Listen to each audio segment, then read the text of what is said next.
नमस्कार, आदाब, सलाम। मैं हूं नूरानी मैमून और आप देख रहे हैं आयान फास्ट न्यूज। बिहार में आगामी विधानसभा चुनाव की हलचल के बीच राजनीतिक सरगर्मी बढ़ गई है। ऐसे में ऑल इंडिया मजलिस इत्तेहादुल मुस्लिमीन के प्रमुख असदुद्दीन ओवैसी ने एक राजनीतिक संकेत देते हुए महागठबंधन के साथ हाथ मिलाने की इच्छा जताई है। इस बयान के बाद बिहार की राजनीति में नए समीकरण बनने की अटकलें तेज हो गई है।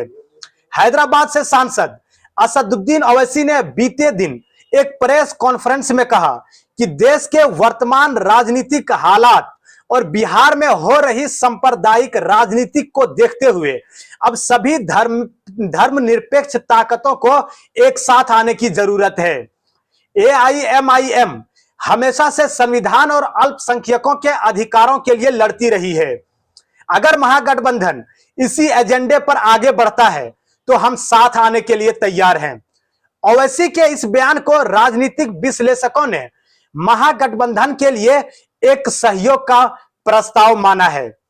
एआईएमआईएम ने 2020 के विधानसभा चुनाव में सीमांचल क्षेत्र में आश्चर्यजनक प्रदर्शन किया था। पार्टी ने 20 सीटों पर चुनाव लड़ा और 5 सीटों पर जीत दर्ज की। इनमें से ज्यादातर सीटें मुस्लिम बहुल इलाकों से थी, जिसे पार्टी को सीमांचल में एक प्रभावशाली मुस्लिम नेता के रूप में पहचान मिली। इन क्षेत्रों में अब तक महागठबंधन के प्रमुख घटकों दलों राष्ट्रीय जनता दल और कांग्रेस के प्रभाव रहा था।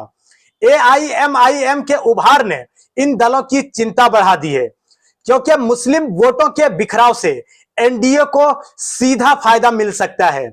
एआईएमआईएम की इस पहल पर अब तक महागठबंधन के प्रमुख दलों की ओर से कोई भी औपचारिक प्रतिक्रिया नहीं आई है, लेकिन सूत्रों के अनुसार आरजेडी इस मुद्दे पर आंतरिक विचार विमर्श कर रहा है।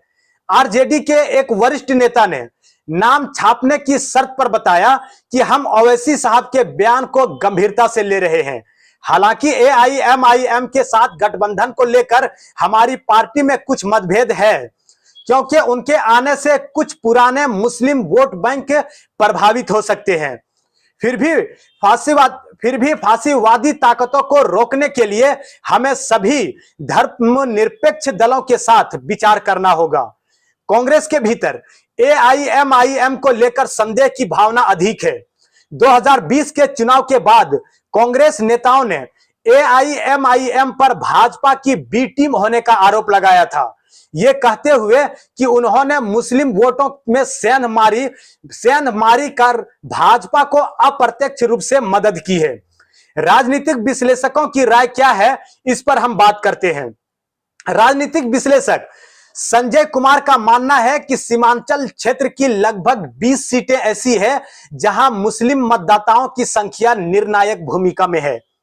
अगर एआईएमआईएम की इन सीटों पर अकेले लड़ती है तो हम महागठबंधन को नुकसान होगा और भाजपा को अप्रत्यक्ष लाभ मिल सकता है। इसलिए यदि एआईएमआईएम के महागठबंधन में शामिल होती है तो एनडीए के लिए एक बहुत बड़ी चुनौती होगी। उन्होंने यह भी जोड़ा कि हालांकि एआईएमआईएम के साथ गठबंधन करना आरजेडी और कांग्रेस के लिए एक जोखिम भी है, क्योंकि इससे कुछ सेक्युलर वोटर खुद को असहज महसूस करते हैं। इस पर एनडीए की तरफ से भी प्रतिक्रिया दी गई है। इंडिया महागठबंधन में शामिल होने पर एनडीए के तरफ से भी प्रतिक्रिया आई है कि नकली धर्मनिरपेक्षता का गठबंधन है। भाजपा ने ओवैसी के बयान पर तीखी प्रतिक्रिया दी है। भाजपा ने प्रवक्ता प्रेम रंजन पटेल ने कहा कि ये वही लोग हैं जो चुनाव के समय धर्मनिरपेक्षता की बात करते हैं और बाकी समय जाति व धर्म के नाम पर राजनीति करते हैं। एआईएमआईएम और महागठबंधन का मेल दरअसल मुस्लिम तुष्टीकरण की राजनीति का विस्तार है, जो बिहार की जनता कभी स्वीकार नहीं करेगी। उन्होंने कहा कि भाजपा सभी समुदायों के विकास की राजनीति करती है और ऐसे में अवसरवादी गठबंधनों से उसे कोई भी फर्क नहीं पड़ता है। अब सवाल यह है कि चुनावी समीकरण में क्या हो सकता है, नया गठबंधन कितना असरदार हो सकता है। अगर एआईएमआईएम महागठबंधन में शामिल होती है और सीमांचल की सीटों पर साझा उम्मीदवार उतारे जाते हैं तो मुस्लिम वोटों का बिखराव रुक सकता है। इसके साथ ही जादव मुस्लिम समीकरण फिर से मजबूत हो सकता है और जो आरजेडी की पारंपरिक ताकत रही है। इसके अलावा सीमांचल में भाजपा और जेडीयू के बीच सीट शेयरिंग का भी तनाव है, सब खुलकर भी सामने आ सकता है, क्योंकि भाजपा सीमांचल में खुद को स्थापित करना चाहती है, जबकि जेडीयू की पकड़ पहले से वहां पर कमजोर है।